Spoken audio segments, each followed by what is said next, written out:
Hi everyone, welcome to Sunday Runday. I'm Brett from Run Queensland, and today I'm joined by Australian ultra running legend, Lucy Bartholomew.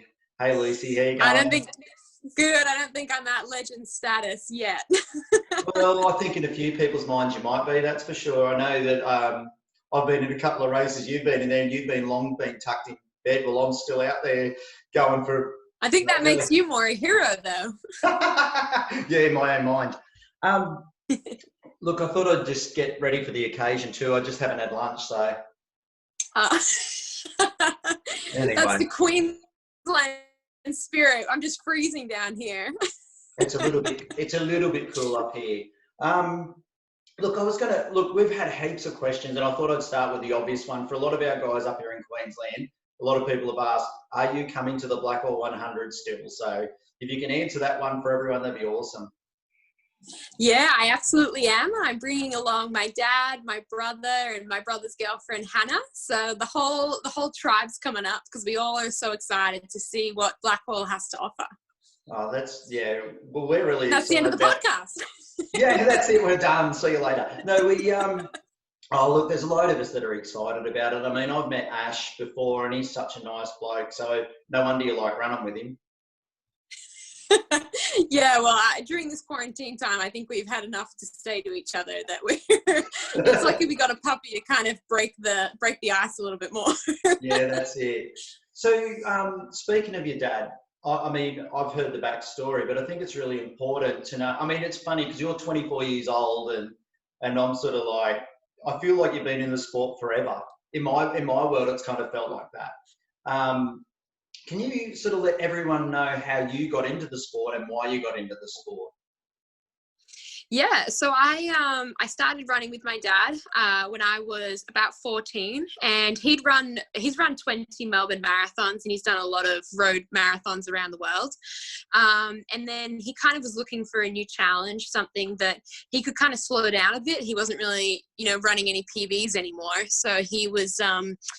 Yeah, just kind of looking for a new challenge. And he saw the North Face 100, which is now the Ultra Trail Australia, and he signed up. And I remember us looking at the website and seeing all this mandatory gear that we had to carry, or he had to carry, and just kind of being that that nice mix of excited, nervous, terrified, stoked, and just all the mixture of things. And I was so intrigued by it, and so I joined him for the training runs. I was on my bike, and he would run next to me, and we just talk, and I would just carry the snacks in a backpack, and we would just go out and explore parts of Victoria for the weekend. And as I got stronger, I started to run with him side by side. And yeah, same thing. We just run along, catch up on how work's going, how school's going, everything and anything.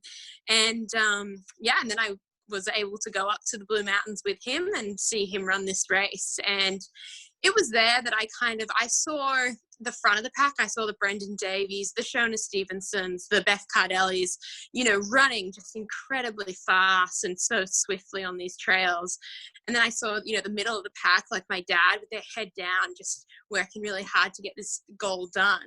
But then I saw the back of the pack, and I saw the people that, oh, my dog has just come in. And she's nuts. And I saw the back of the pack, and I saw people running along with Coke in one hand and cake in another hand, and just, in a world, taking a selfie and just having the best time with no other goal than just kept one foot in front of the other. And I just realized that this sport is for anyone of any shape and size, and that's what's kind of stuck with me and made me really love this sport, and yeah, made me want to come back and do my own 100K. Yeah, I think that's one of the things that I kind of like. It's a sport where you can stand next to the best in the world. I mean, I got to experience that at Western States and at UTA a couple of times, and you kind of just sort of shake yourself. There's not many sports that have that camaraderie, right from the thick guys that are training their bums off to the guys that are just fitting it in between family and work and all that sort of stuff. So it's a pretty cool sport in that sense, I think. Yeah, and also, you can send a message to someone on social media, and like when Emily Forsberg wrote back to me, I nearly fainted. I was so excited, and it's just so cool that there's no hierarchy in this sport. Everyone feels like the people that are out there the longest are considered by the elite the more heroes, because they spend so much time out there, and they have to endure another night and they miss more meals, and it's a real respect amongst all participants. And I think that's something that I just love. I love that we're all just humans trying to do what we can and put one foot in front of the other, and how fast you do that is so irrelevant. It's full of amazing people. Yeah, I think one of the memories I have is, I think it's Scott Jurek, who used to win the Western States. I think he won it 7 times, and then would go back, have a shower, and come back and wait for everyone to start finishing, congratulate them. And I thought, wow, that's amazing just in itself, that kind of stuff. Yeah, it's super funny because I heard that story as well. So when I got into Western States in 2018, my dad was like, "Oh, we should camp at the Oval, and then we can run people in." And I was like, "Great, awesome." And in theory, it sounds great. And in his book, he makes it sound really wonderful. We slept underneath one of the big stadium lights that was just so bright. You were not going to sleep. We had flies and like mosquitoes on us. And then just like people stepping over me and then like being like, "Oh, Lucy, congratulations." And then wanting to talk to me. And I'm like comatose and trying to like elevate my legs. And I was just like, I don't know if this was as good as what it sounded in Scott Jurek's memory, but Yeah. my experience was, the next day I wasn't probably in my finest form. You're the only Aussie that I'm aware of that's ever finished on the podium there. That race, I remember quite well, that you were basically up there with the lead for a while. You really took it out. Do you want to talk a little bit about that race plan? Because it was also your first ever 100-mile, if I remember correctly. Do you want to talk about that? Yeah. Because it was a hot day. It got to 42 degrees. You would have been, I think, in the canyons around the warm time, I'm assuming. So you had a lot of work to do through there. Do you want to just talk about how that sort of played out for you? Yeah, totally. So when I got into Western States, going back, I got in December. And when I got the email to say from Ultra Trail World Tour that I was getting given a bib, I immediately dropped any other plan and said that I was going to put my heart and soul into preparing for this race. And when I stood on the start line, I was as prepared as I could have been. I'd had the best training book. I was very, very, very fit, almost over fit. A lot of people said, just don't race your training and then not have anything for the race. And I raced a lot in the lead up to it, having raced Tarawera, the Shot Over Moonlight Marathon. I raced the UTA 22. I did quite a few races, but they were all small distances, but they were really hard efforts. But I stood on the start line and I was just super confident. The heat didn't bother me. It never did. I did a bit of sauna work, but I love the heat. I love being warm. And I just thought, you know what, everyone's going to have to deal with this. And you can blow it up in your mind and make that as an excuse for having to change a lot of things. But as long as I have the good gear that I was given from Solomon, I have hydration and nutrition, then I should be fine. And yeah, you say I take it out hard, but I just jogged up the hill. It's just that I jogged up the hill and I had the likes of Cody Reed behind me and Jim Walmsley just in front of me.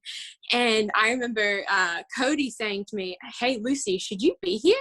And I was like, "Well, yeah, I'm on the course." And he was just like, "Yeah, but, before the race, I was given 3 pieces of advice from Tim Tweetmeyer, who's won the race, 20 times or something, something incredible." And he said, "Don't get to the top of the escarpment first." And so I got to the top of the escarpment 5 minutes in front of the next girl. And that's just on 5Ks into the race. So I was like, well, there goes that tip that he gave me. And then I was just running along and I was having the best time. I came into Robinson Flat. I saw my crew, which I was so excited to see my dad. And just like, I don't even remember, the whole experience. I was just like, in that meditative state. And I was just like, this is amazing. I feel so good. I'm going to run all like this all day. And probably got a little too comfortable and in that meditative state where you don't eat and drink and you don't really, time flies by and you haven't eaten or drunk anything.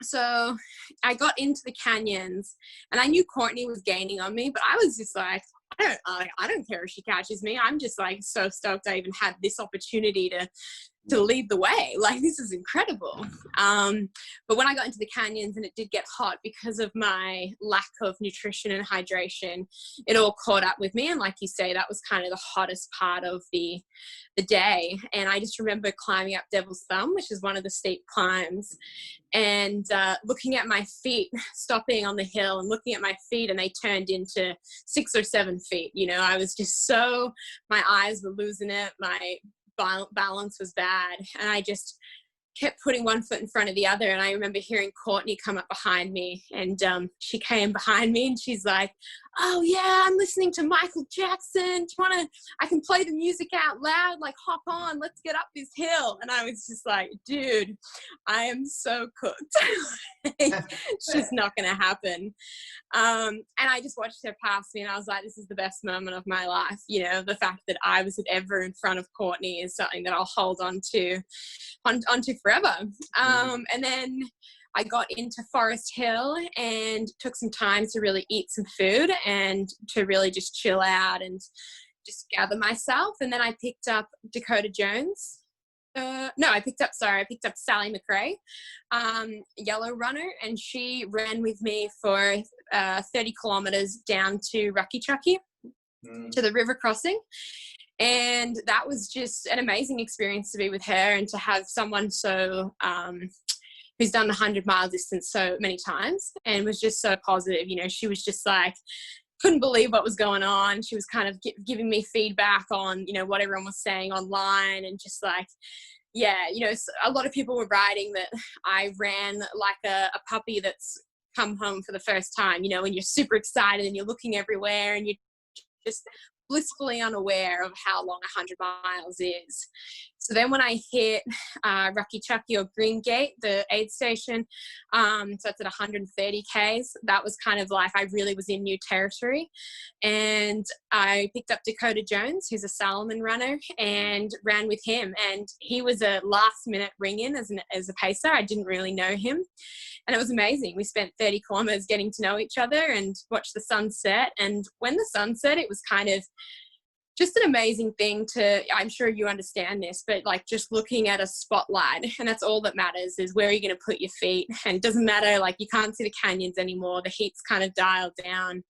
And yeah, it was just like, I got passed again by Caitlin Gerben, and again, another hero of mine. And she was just a flashlight going past me.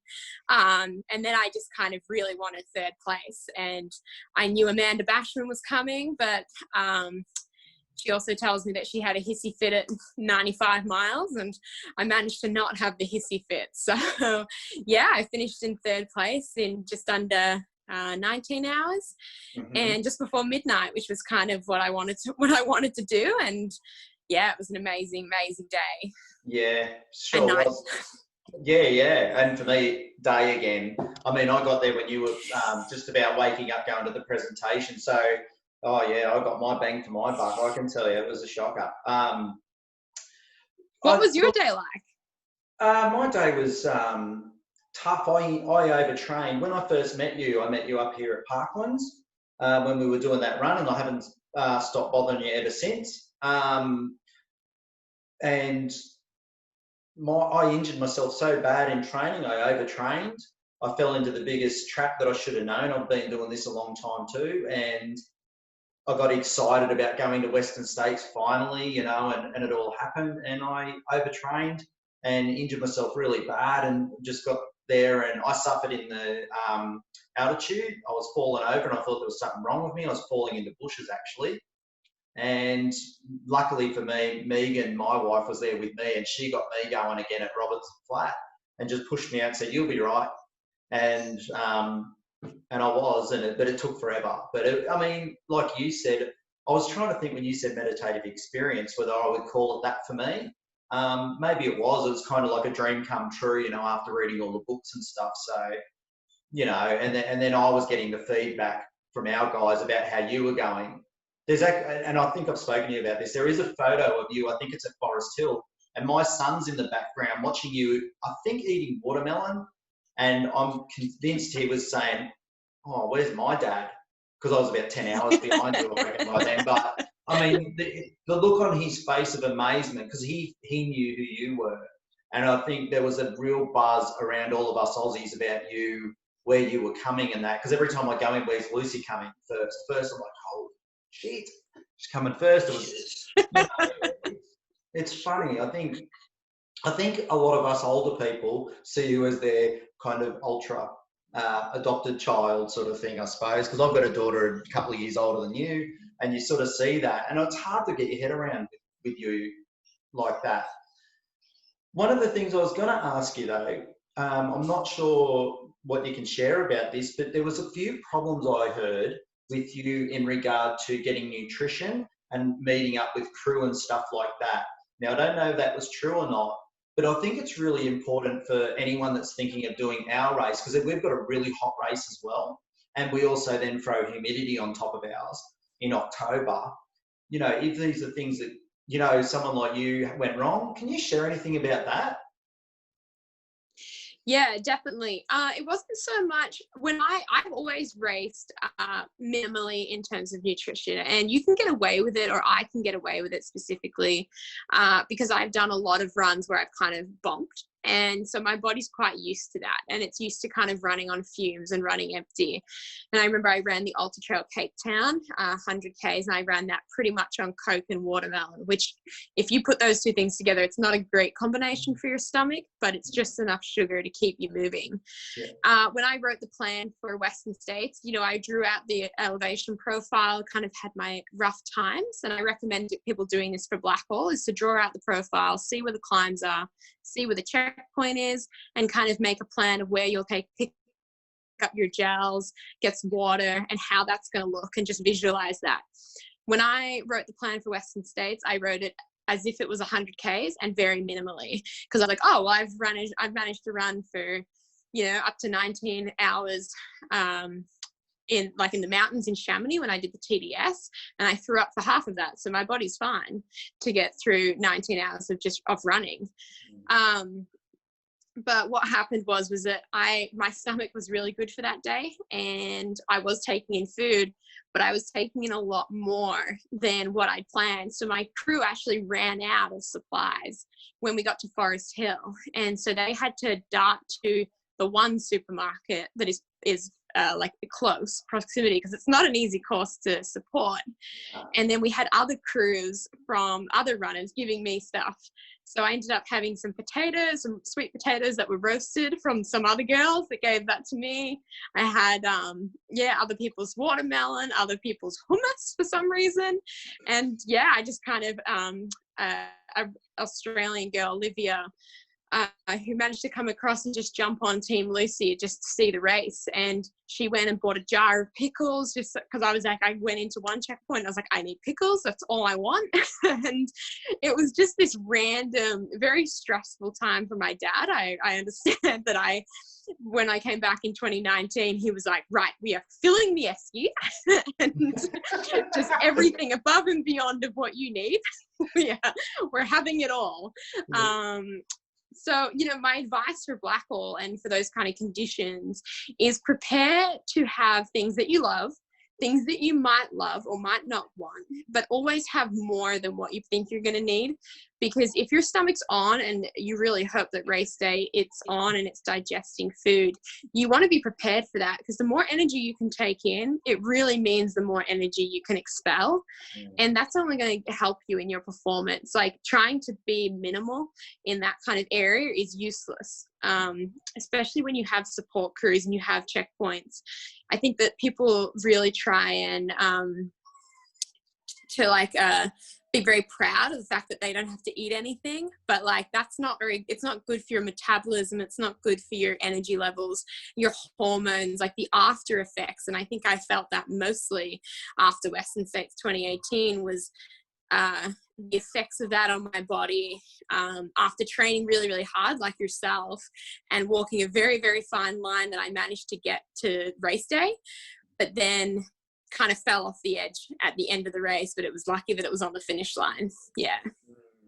Yeah. I think, speaking of your races, I just had a look at your profile and I knew you'd done loads of different races, and like the podiums are just unbelievable. It starts from back when I think you're about 17 or 18, wins here everywhere. You've had more wins than I've had baked dinners. But I'm sort of, look, some of the big ones are obviously you broke the record at UTA in 2017, I think that it was. Does that sound right? I've got it all here. There's so much listed. I'm like, all right, where do you begin? You've won marathons in France, all over the shop. Of all those races, what would be the pick for you that stands out the most for you? Yeah, I just want to preface that with the initial wins from my early days. I always laugh at them because it's a very impressive resume, but there was no one in my age category and there was no one really doing the sport of those distances. I would run with my dad and he would come in like, 10th male and I'd come in first female, and then they'd be like, we don't have an under 20s category, but we'll create one for you. Yeah. And so I had all this success that I'm like, oh man, like there was just no one on that day. And I think it's really funny because I'm always like, oh, I kind of need to get rid of some of those things because I'm very proud of them and they really gave me confidence, which I think was really, really key. But I always laugh because I'm like, oh, well, like I think there was 2 females in that race and there was definitely no under 20s. But of those races, I think Ultra Trail Australia on my 21st birthday to celebrate by running 100 kilometers of the race that I saw my dad run when I was 15, to run it for the first time when I was 18, and to have just a very, I was studying, I was at school, and I was just trying to fit it in, and then to come back and really kind of give it everything and just have one of those days where everything clicks. And the funny thing is because that day the course got completely changed, and instead of doing the last 50 Ks, it just did a 20K out and 20K back. And I remember being devastated because I trained on this last climb and I knew I visualized how I wanted it to finish. And I just remember thinking like, if that's not how it's going to look when I finish, my whole visualization of me like winning the race and looking beautiful and crossing the finish line and being smiling, like I'm really big into that stuff, is not going to happen. And what it turned out to be was the best thing ever. I turned around and I had 20 kilometers of, the last 20 kilometers of just people singing me happy birthday and stepping off the trail and like cheering me through and just giving me all the energy that I needed to finish off that day. And yeah, it was just kind of one of those things where I was like, oh, I wouldn't have asked. I would love for that course to be changed on that day again, because it was so special to see my dad out there on the way out, and just to share that with him. Was that bloody wet weather? Was that wet weather one? That's right, yeah. Oh, that was a shocker. You would have done it even quicker if you had about Kadumba. Imagine the running you would have got. Those bloody stairs again at the end. That was shocking. Totally. Yeah. I think it's very debated whether it would be easier or harder, but I think that you're definitely on way more technical trails with a lot more stairs. I think it's a lot slower. So I'd love to go back and run the real course. It is way slower. I've done that 7 times now, and I know I would run Kadumba and up that hill anytime. That's how long it took me to get in Western States. Wow. So that was your qualifier every time? Yeah. I'm not allowed to run Blackwell 100. I was going to say. Too busy. Yeah. So, So one of the questions, I was talking to Megan and we were having a really interesting question. And one of them we felt was, when did running become about Lucy as opposed to spending time with your dad? Wow, that's a really good question. It's still a form of spending time with my dad. We still go to these runs or training, we'll still drive somewhere together, and then we'll just run at separate paces, and I'll finish and, go get a drink. I don't drink coffee, but go get a tea and come back. And then we kind of will have brunch together and still catch up on each other's journey. Mm. So it's a really interesting question. I've never actually been asked it, but I think, like within me, I always think I'm a very kind of like, without sounding like a horrible person, I'm very like selfish in the way that I always will do things that I want to do and that I like feel comfortable with. And when I was running with Dad, it was very much about like, I got to see parts of Victoria. I got to run and feel fit and feel empowered. I got to get my brunch paid for and to eat really, really good food. And, like there was definitely always something that I was like, oh, this makes me like, it was great spending time with Dad. Yeah. But yeah, it's always been kind of like, I understand that like I very much get something out of this, and I've continually got stuff out of this sport, being that now I connect with thousands and thousands of people every day, and that fills me up more so than inspiring others. It's just like, wow, I like have this whole bunch of people that are lifting me up every day, and that's just so incredibly special. Yeah, look, you probably get a lot of naysayers and all that sort of, well, I don't know if you get a lot, but one of the things that I was sort of looking at and watching, you have a real connection to Earth. That's what I feel. So when I kind of look at your stuff, there seems to be this connection with Earth. Money doesn't seem to be a big thing. Can you talk anything about that? Yeah, definitely. It's really interesting because like there's not a lot of money in this sport, and even at a professional level, you think sponsored by Solomon, and like I travel around the world, and that it should all just be like, it's amazing, but it's a very kind of like basic lifestyle, and that's the perfect way I love to live it. I'm not living it up in hotels. I'm sleeping on floors. I'm not traveling first class. I'm traveling with everyone else. I'm not eating out at amazing restaurants. I'm buying oats and adding hot water. It's I see money as something that, if I have money, it enables me to put it back out there to help others. So, any money that I get from Solomon goes into the camps that I put on. Any money that I get goes to putting t-shirts or making a recipe book that I can then give to other people.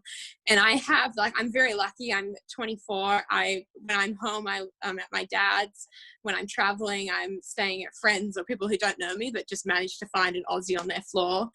And I don't have bills to pay or a family to look after. So I am very lucky to have an income and then very little outcomes. But I really make sure to put that money into something that I can give back to the world, because at the end of the day, I'm in this position because so many people believe and follow me. And if I can help their lives in any way, then 100%, that's worth every cent. Yeah, well, I think the work you put in leads to another next question.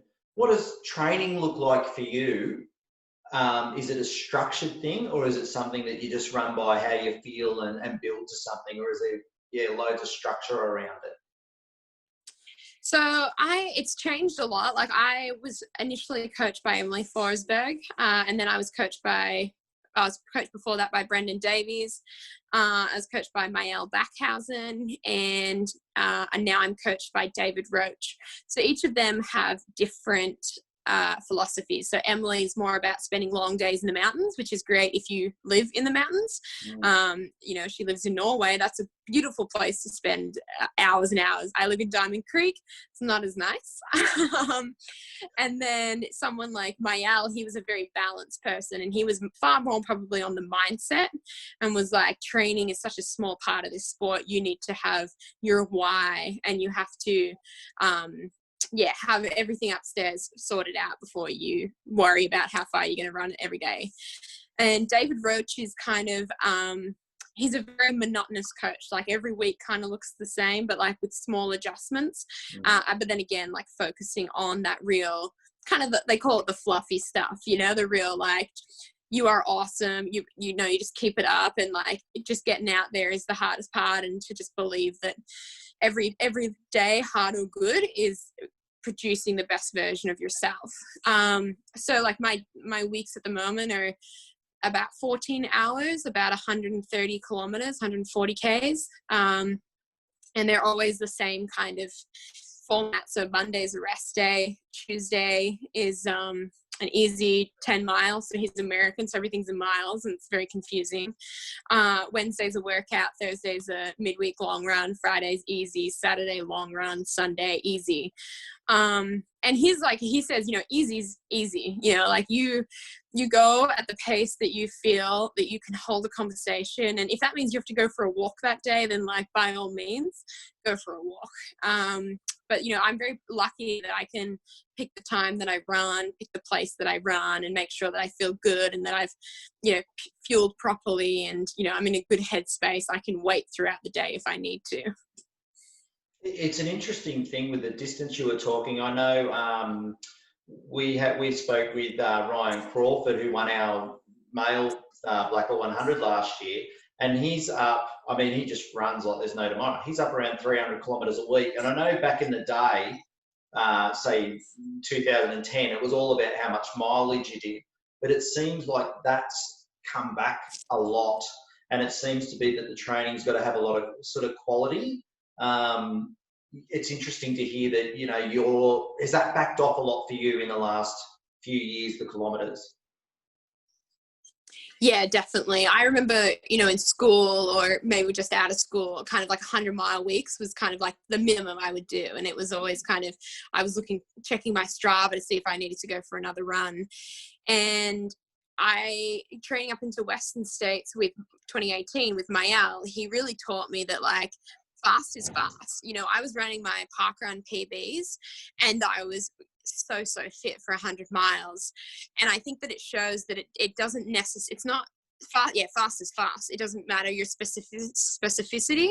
It's all about just kind of that consistency. And what I wasn't doing when I was running the 100 miles was I was finding it very hard to be consistent with that.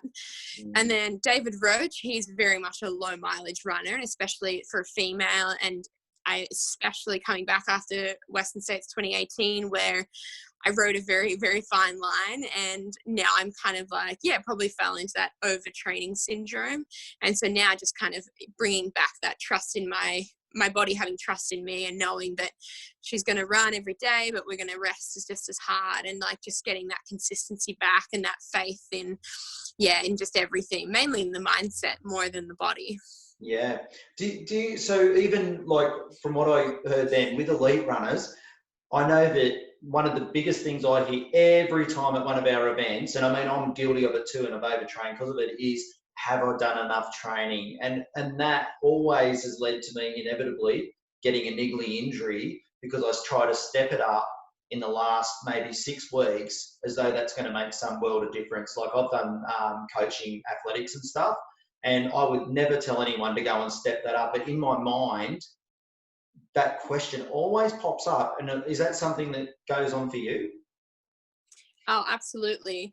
When I finished 2018 Western States, got into and I was in for 2019, everyone's like, oh, okay, so like, you know, are you going to do more? And I was, you know, it's funny because like what I did in 2018 worked, but yet everyone was like, oh, but you just do more and then you'll get that top spot. Mm-hmm. And the thing is that I fell into that and I did do more, and I was completely burnt out my spirit of running, and I was over it. I was over running by the start line. And then you try and run 100 miles when you're not feeling it and you're not really stoked on it. It's a long way to go. So I would say better undercooked than overcooked for sure. You know, always stand on that start line and be like, just be like, oh, I'm like so excited that I get to run all day. And, you know, like I missed a few training runs, but like mentally just be so, have so much pride and have so much faith that everything will work out. When I went into Western States 2018, on my last long run, I was meant to do 6 hours from Robinson Flat to Forest Hill. And I got driven there. It took an hour and a half. And within 5 kilometers, I fell and I rolled down this rocky path and completely busted up my knee and my arms. And I remember standing up and just bawling with tears and calling the guy who dropped me and said, can you turn around? And so he turned around and picked me up. And I remember thinking, like, my race is over. Like, I've screwed my knee up. This is the worst thing ever. And I was super depressed and super down about it. And then I went to the physio, and the physio, I was sitting there and he goes, "You don't need a massage, you need a hug." And he hugged me and he was just like, "Do you know what, Lucy? You weren't meant to do that 5-hour run. That was not going to be helpful. What you needed was rest. And this is the way the world has made you rest, is it's given you a few cuts and a bit of a bruised knee, and you're going to be sweet for race day." And I'll never forget that, because I thought my race was over, and I think I had the race I had because I didn't do that long run. So it's one of those things that you just have to accept the ebb and flow of training, but just get to the start line and just know you did everything possible with the circumstances you had. Yeah, I couldn't agree more. What about, you just mentioned about cooked. So that, I know that you love your food and all that sort of stuff. So you've got an ebook coming out soon. Do you want to talk a little bit? Are you able to talk about that? Yeah, definitely. So I've constantly been asked about recipes, and I thought, what better than just to put it in a nice book? And I love ebooks and I love cookbooks, and I thought, what a better way to like share it with the world. So I'm plant-based, vegan. So they're all plant-based recipes, but then they also have like things that Lucy's dad, or Ash, adds to meals to make them, because he's not plant-based. So it's kind of like really friendly to make everyone in the household happy. So things like, like making a pizza, I don't put cheese on mine, but to dad and to most people, a pizza is not a pizza without cheese. So yeah, they're just kind of the 62-ish recipes, and I shot them with Mael. It's all very homemade cookbook. We shot all 62 recipes in about 3 days, so we ate a lot of food, and we just it's super fun. Like, it's going to be really self-published. We're kind of just, the two of us are learning how to make an ebook, and it's all about kind of highlighting really simple ingredients. There's 2 ways to be vegan. There's the really fake meats, the expensive superfoods, the chia seeds, the goji berries.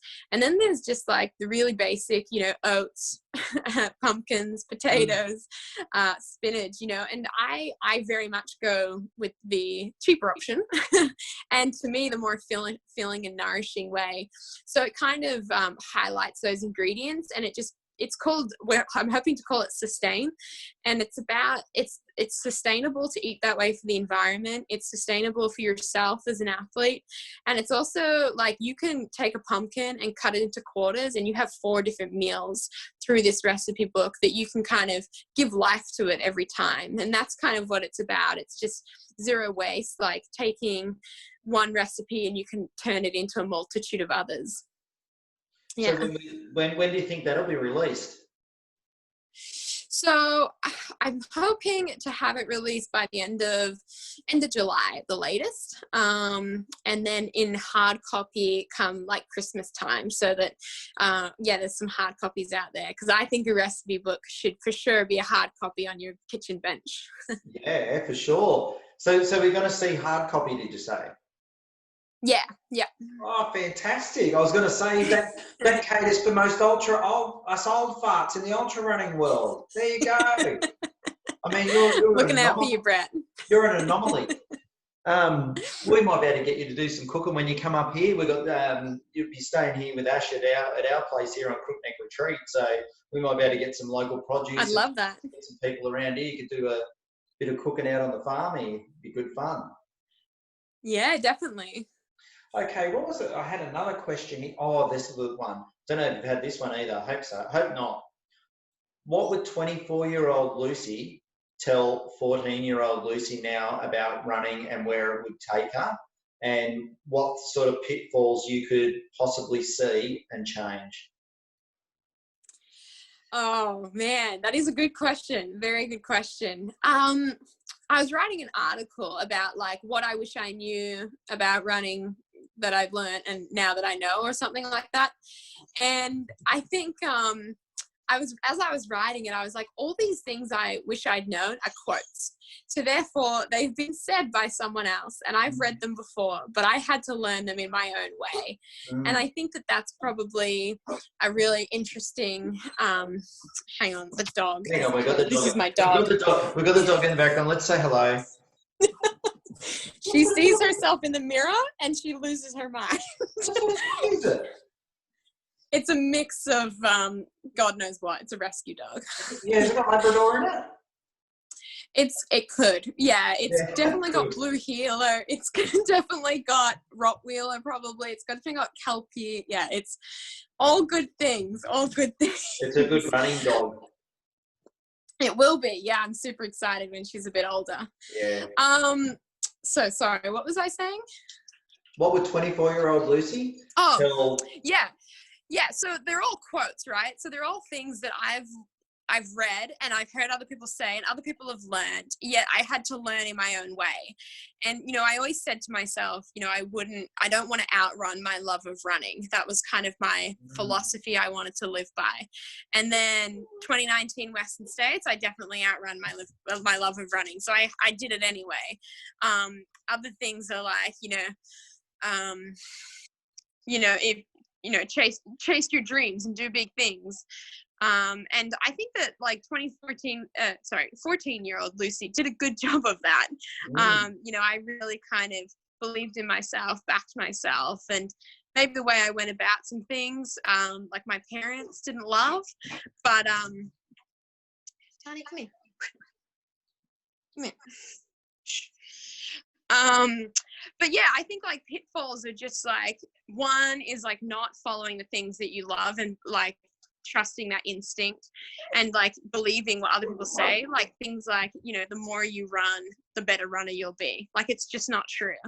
And people that say about eating plant-based and they're no, you can't be a female runner eating plant-based, it's not possible, it's not good for you. And yeah, I just would say 14-year-old Lucy did a great job, and I'm super proud of her, and I'm I wouldn't change a thing, really. I would just say that you're going to read quotes and you're going to read other people's experiences, and then you're going to have your own experiences and learn all the things that they did wrong in your own way. Probably the best answer I could have hoped for on that one. Because I think, I think that everything you do leads you to where you're at the present moment. So mine was chasing my dream. I love doing events, so, being in running, and I love running as a sport. And here I am now doing races. So, I was never going to be a fast runner. I was going to be one of those guys that just had to work fairly hard training and get out there and do it. But yeah, it's interesting. One other question I was thinking is, why do you think that there's not that many young people in our sport? Or maybe there is, I just don't see them. They're too fast. No, well, I think it's growing. When I ran that Surf Coast Century at the age of 15, my first 100K, it was very uncharted waters. And because of that, I got a lot of criticism. I got a lot of opinions. And I remember standing on the start line and my dad saying to me, Lucy, you have to smile this whole 100Ks, because there is a lot of people out there that want to pull you out to say that they were right. And so that's where the whole smiling thing started, was that I don't want people to think that I'm not having a good time or that I should be stopped. So I will smile to prove to you that I am doing exactly what I want to be doing. Even when it is a little challenging, it's still what I love.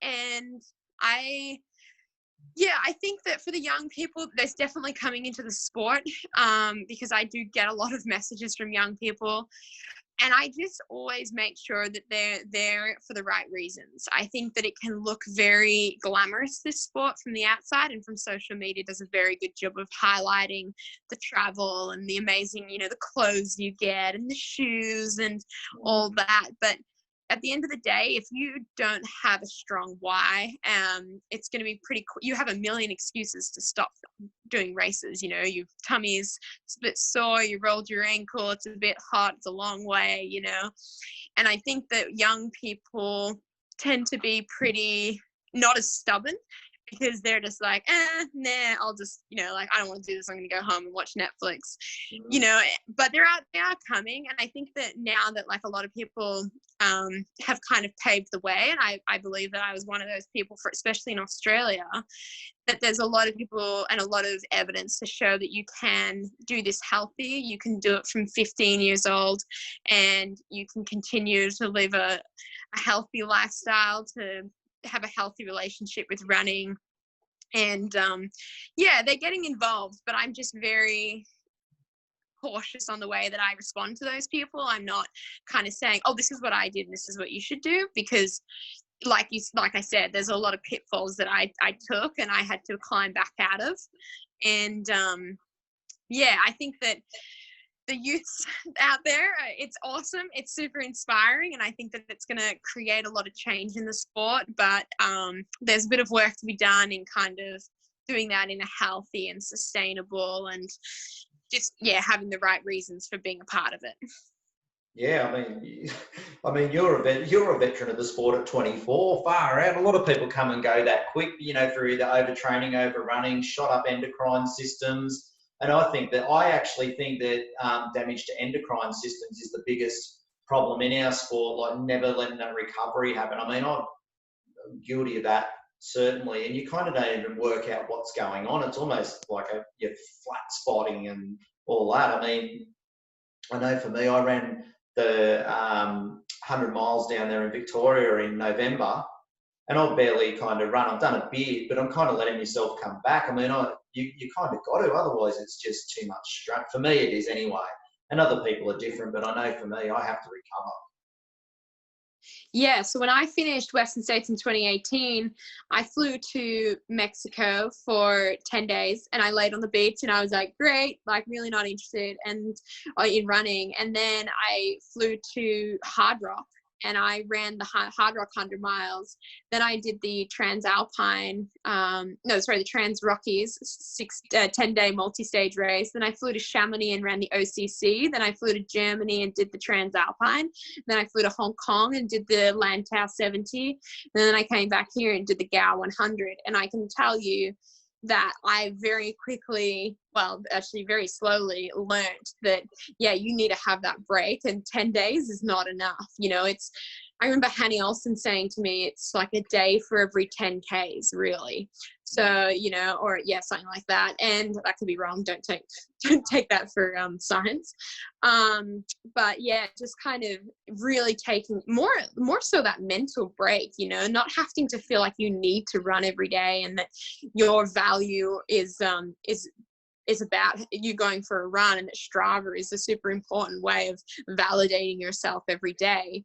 And I think that's really, really important. And I think a lot of people are like, well, what do I do all day? You know, when I was in Mexico, it was fine. But being in the mountains, in the San Juans, in Colorado, everyone had moved on. It was Hard Rock Week. And so everyone was like, oh, you know, like, what's next for you? You know, and it's like, well, you know, like I just finished Western States, you know, like give me some time to just like live that. But, you know, the world just keeps moving. The sun sets and the sun rises, and you just can't get caught up in everyone trying to move on. Like Blackhole, you know, everyone will do Blackhole, and the next day people will be like, oh, so like, are you running UTA the following week, or are you going to do, what's the next race that's going to be on that you're going to do? And you just need to be like, no, I just ran Blackhole 100 or 50 or whatever distance.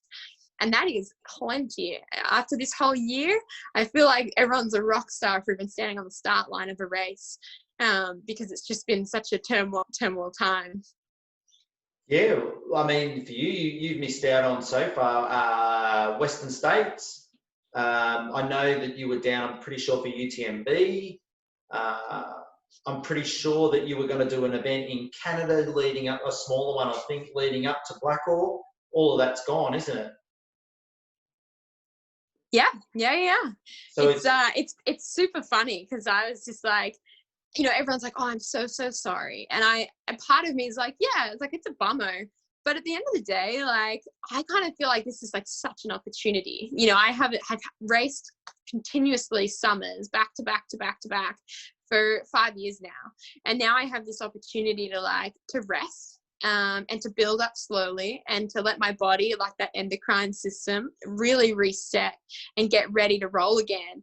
And then come October for something like Blackhall, I can like really give my best with no excuses, because I've got nothing that would stop me from being my very fit version of myself.